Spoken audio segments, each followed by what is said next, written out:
Baik ya, Assalamualaikum warahmatullahi wabarakatuh. Waalaikumsalam warahmatullahi wabarakatuh. Apa kabar nak? Sehat? Alhamdulillah sehat, Mem. Baik. Sebelum kita memulai pembelajaran hari ini, mari sama-sama kita mengucapkan kalimat basmalah dan sama-sama berdoa. Bismillahirrahmanirrahim. Rabbi shrahli sadri wa yassirli amri wahlul 'uqdatam min lisani yafqahu qawli. Rabbi zidni ilman warzuqni fahman wa amalan solihan. Baik ya, materi kita hari ini yaitu hormat dan patuh kepada orang tua dan guru. Sebagaimana kita ketahui ya, bahwa setiap kita pasti punya orang tua dan juga mempunyai guru ya. Sebelumnya kita bacakan dulu indikator pembelajaran kita hari ini, yaitu menjelaskan isi Quran surah Al-Isra ayat 23 sampai 24.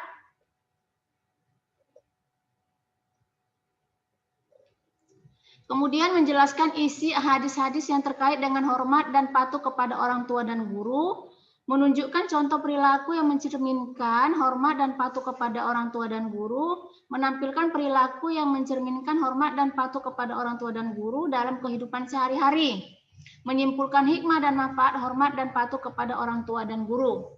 Baik ya, sebagaimana kita ketahui bahwa kita setiap kita pasti mempunyai orang tua ya, yang harus kita hargai dan harus kita hormati bagaimanapun keadaannya ya.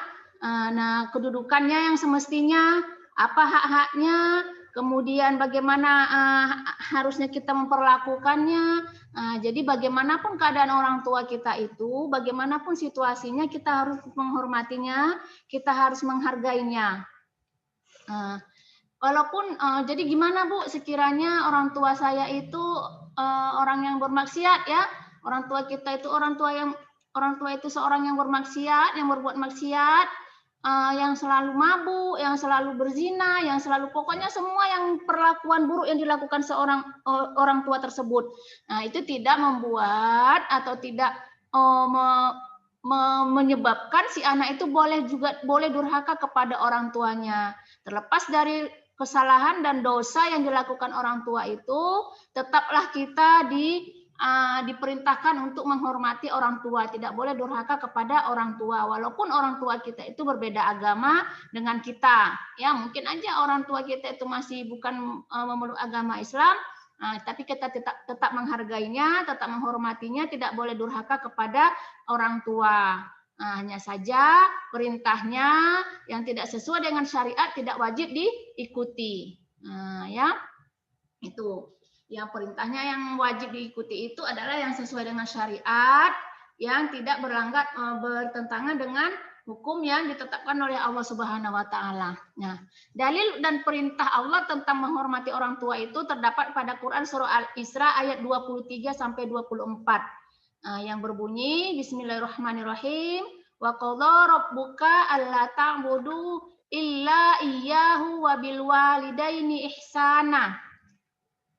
Imma yablughanna indakal kibara ahaduhuma aw kilahuma fala taqul lahuma uffin wala tanharhuma wa qul lahuma qawlan karima wahfid lahuma junahal zulli minar rahmati wa qur birhamhuma kama rabbayani shaghira, yang artinya, dan Tuhanmu telah memerintahkan agar kamu jangan menyembah selain Dia, dan hendaklah berbuat baik kepada ibu bapa. Jika salah seorang di antara keduanya atau kedua-duanya sampai berusia lanjut dalam pemeliharaanmu, maka sekali-kali janganlah engkau mengatakan kepada keduanya perkataan ya. Dan janganlah engkau membentak keduanya, dan ucapkanlah kepada keduanya perkataan yang baik, dan rendahkanlah dirimu terhadap keduanya dengan penuh kasih sayang, dan ucapkanlah, wahai Tuhanku, sayangilah keduanya sebagaimana mereka berdua telah mendidik aku pada waktu kecil. Nah, jadi di sini ya jelas ya perintah dari Allah Subhanahu wa taala untuk menghormati orang tua, untuk mematuhi orang tua dan tidak boleh mengatakan ah saja pun sudah termasuk durhaka kepada orang tua. Dan jangan membentaknya, tidak boleh menyahutnya dengan kata kasar ya. Jadi bagaimana perlakuan dengan orang tua itu yaitu dengan lemah lembut, dengan kasih sayang karena kedua orang tua kita inilah yang telah berkorban untuk kita mati-matian ya. Nah, sampai mengorbankan segalanya jiwa dan raga, harta, waktu dan tenaganya semuanya dikorbankan untuk anak-anaknya. Nah, jadi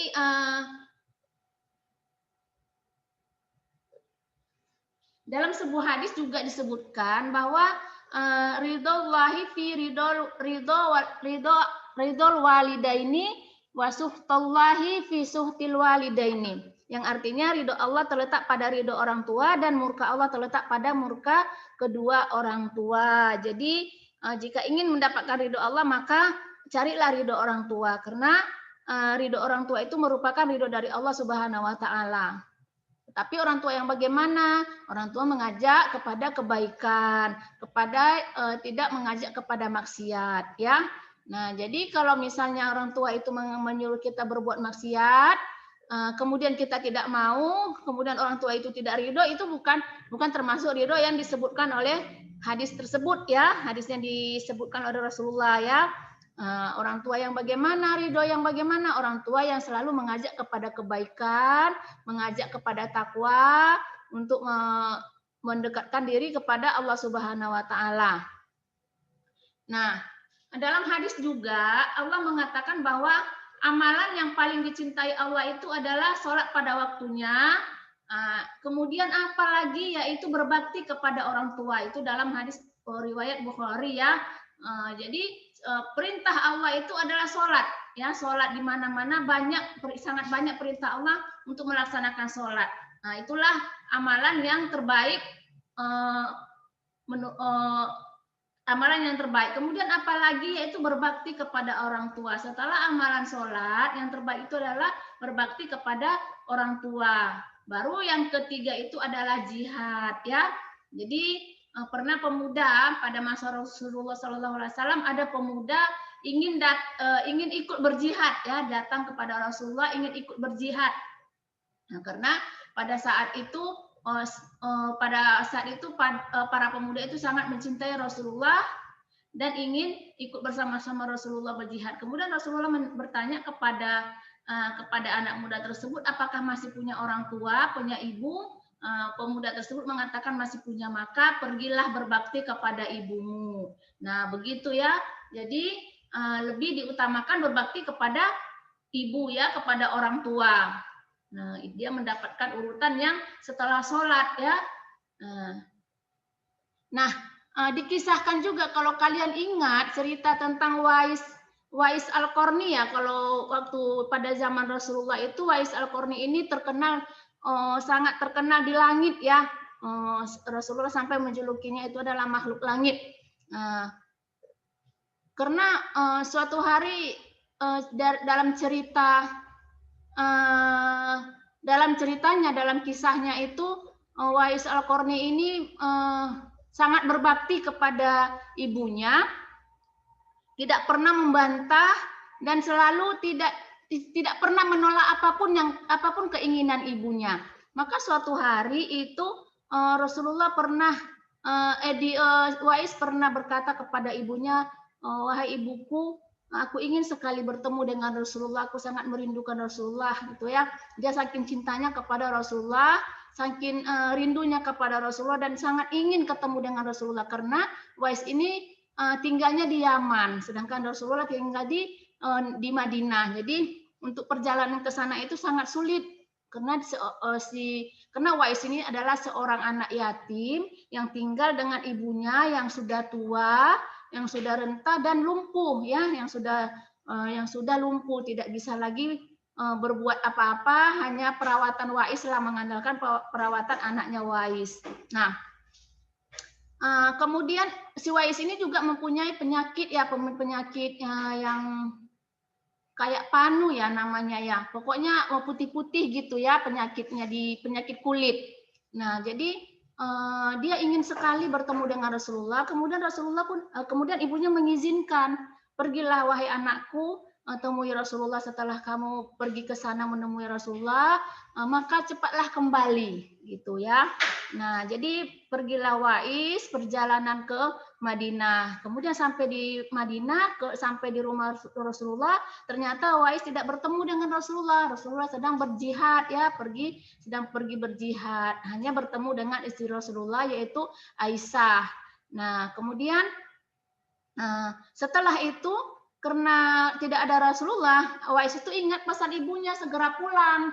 Nah, kemudian Wais langsung pulang karena menunggu Rasulullah tidak ada, maka Wais langsung pulang. Nah, setelah pulang Rasulullah berkata kepada Aisyah, bertanya, wahai Aisyah, siapakah yang datang untuk mencariku? Aisyah menjawab, dia adalah Wais ya Rasulullah. Kemudian Rasulullah memberitahu kepada Umar dan Ali bahwa ya Khalifah Umar dan Ali bahwa Wais itu adalah penghuni langit, kata Rasulullah. Nanti kalau kalian melihat ada tanda di tangannya itu, ada bintik di telapak tangannya, bintik putih, maka itu adalah Wais, gitu ya. Wais Al-Qarni ya, terkenal. Nah, jadi apa sebenarnya amalan, kenapa si Wais ini menjadi dikatakan oleh Rasulullah penghuni langit, gitu ya? Apa yang membuat dia seperti itu? Apa amalan yang dilakukannya? Nah, ternyata si Wais ini adalah seorang pemuda yang sangat patuh kepada orang tuanya, yang sangat menyayangi ibunya ya, tidak pernah yang selalu memenuhi apapun keinginan ibunya. Bahkan ibunya pernah berkeinginan menunaikan ibadah haji ke Mekah ya, sementara tidak punya biaya dan sudah tidak bisa apa-apa, dalam keadaan lumpuh, tetapi pengen kali dia naik haji. Dia mengatakan kepada anaknya bahwa dia pengen naik haji gitu ya.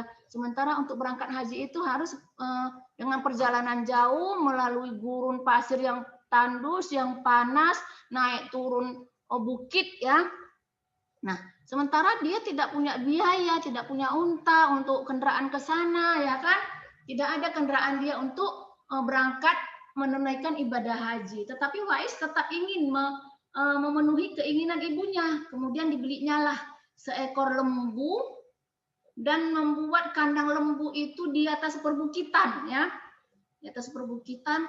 Setiap hari pagi, dia mengangkut nih lembu naik turun.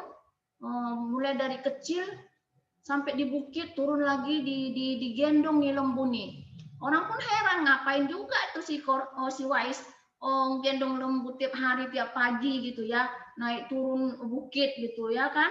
Nah, sampai 8 bulan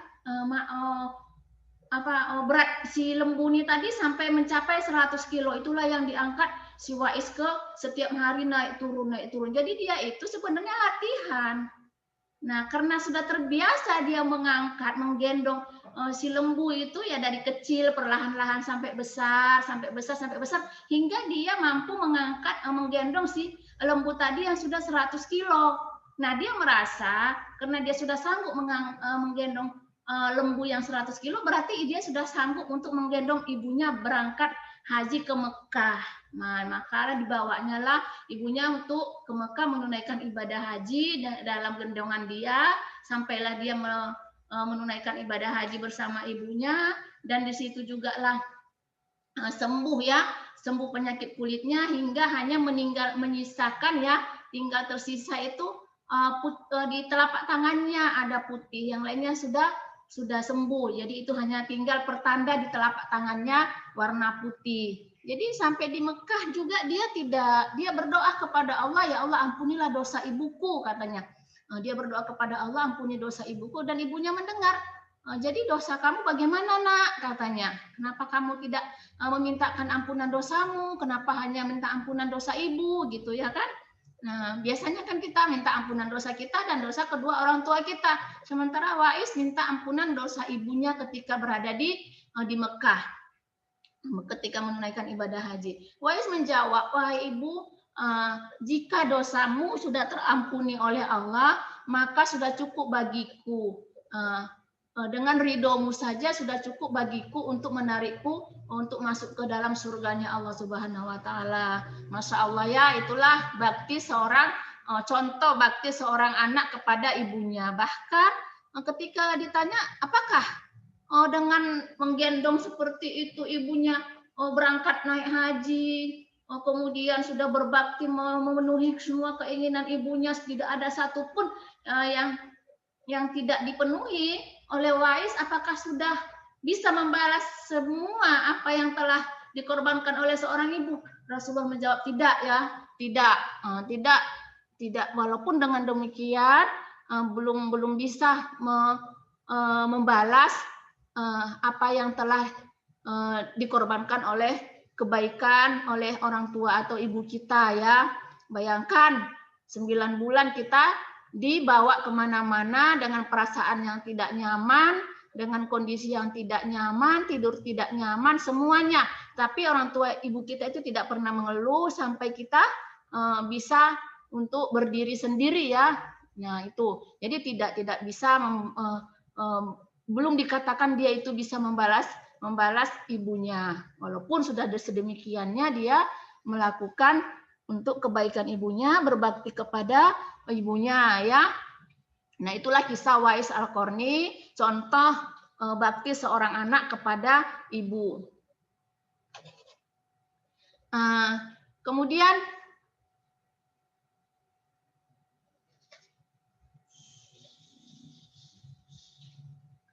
cara berbakti kepada orang tua itu ada banyak cara ya, yang diantaranya itu berbakti. Yang pertama berbakti dengan melaksanakan nasihat dan perintah yang baik dari keduanya. Kemudian yang kedua merawat dengan penuh keikhlasan dan kesabaran, apalagi jika keduanya sudah tua dan pikun ya. Nanti kalau orang tua itu sudah pikun ya, kalau orang sudah tua sudah pikun itu sangat sensitif. Nah di sini butuh keikhlasan dan kesabaran untuk merawatnya. Kadang nyinyir, kadang sulit kita untuk tahu keinginannya apa salah. Nah di sini butuh keikhlasan dan kesabaran. Ingat, ketika kita berkurang kesabaran ketika merawat orang tua kita yang sudah tua, yang sudah renta, ingatlah ketika kita masih kecil. Sekiranya makku ini tidak membuang aku pada waktu kecil, waktu bayi, kita tidak bisa apa-apa juga. Siapa coba? Kan banyak yang dibuang orang tuanya ya waktu masih bayi. Nah, apa yang bisa kita lakukan? Tidak ada, karena kita tidak punya kemampuan, berjalan pun tidak bisa. Nah, ingatlah itu ketika ibu kita itu melahirkan kita. Demikian juga dengan ayah. Dia rela menyampingkan keinginan pribadi dia, menghabiskan waktunya mencari nafkah, berpanas berhari-hari ya untuk mencari nafkah. Jadi sama-sama, bukan hanya ibu, ayah juga sangat berjasa ya untuk kita, sangat banyak pengorbanannya untuk kita, untuk anak-anaknya. Nah, jadi butuh keikhlasan dan kesabaran ketika merawat orang tua yang sudah tua dan pikun. Kemudian yang ketiga merendahkan diri, ya, merendahkan diri di hadapan orang tua kita, tidak boleh sombong walaupun kita sudah sukses dan sudah kaya. Orang tua kita itu miskin mungkin ya, kita tidak boleh sombong karena tanpa dia kita tidak akan bisa sukses ya, tanpa doa-doanya, karena doa ibu itu makbul ya. Sangat makbul, itu adalah keramat kita di dunia itu adalah ibu kita. Nah, kemudian dengan memberikan kasih sayang, kemudian berkata halus dan sopan, serta mendoakan keduanya ya, kita tetap mendoakan kedua orang tua kita ya. Kemudian yang keempat, rela berkorban untuk orang tua ya. Jadi Rasulullah pernah bersabda, ada seorang laki-laki datang kepada Nabi dan bertanya, sesungguhnya aku mempunyai harta sedang orang tuaku membutuhkannya. Nabi menjawab, engkau dan hartamu adalah milik orang tuamu, karena sesungguhnya anak-anakmu adalah sebaik-baik usahamu. Karena itu makanlah dari usaha anak-anakmu itu gitu ya. Jadi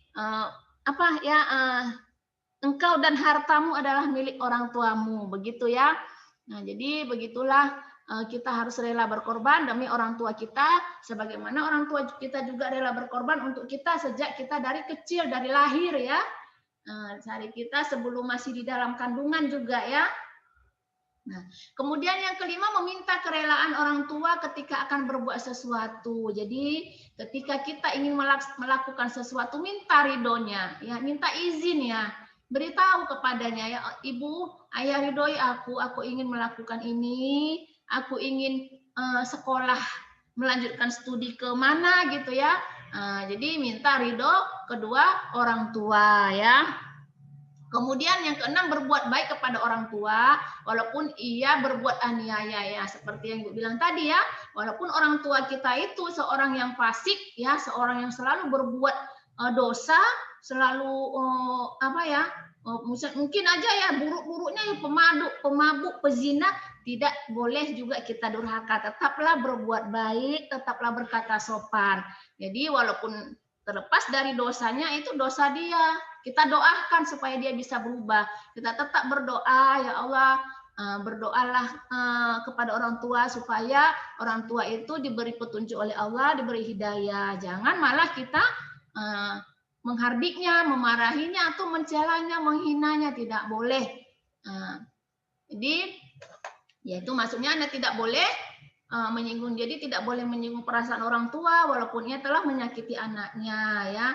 Nah, walaupun orang tua itu menyakiti anaknya, mungkin memukul, mungkin apa, dan tidak memberi biaya, tidak memberi apa lagi ya, tidak memberi nafkah. Nah, itu juga tidak tidak membuat bahwa kita boleh durhaka kepada orang tua, tidak membuat kita boleh menzolimi juga kedua orang tua. Bahkan jika orang tua kita itu bukan seakidah dengan kita, tetaplah dihormati dan dihargai. Nah ya, jadi itu ya cara berbakti kepada orang tua dan cara bagaimana berperilaku kepada orang tua yang zolim, yang yang fasik, dan yang bukan seakidah dengan kita. Baik ya, ada yang ingin bertanya, Nak? Baik. Untuk hari ini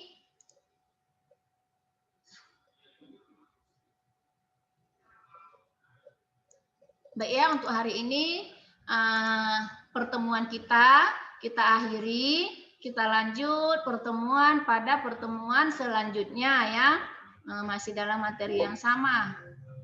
Baik ya, sebelum kita akhiri, mari sama-sama kita mengucapkan kalimat hamdalah, alhamdulillahi rabbil alamin. Wabillahi taufiq wal hidayah. Assalamualaikum warahmatullahi wabarakatuh. Waalaikumsalam warahmatullahi wabarakatuh.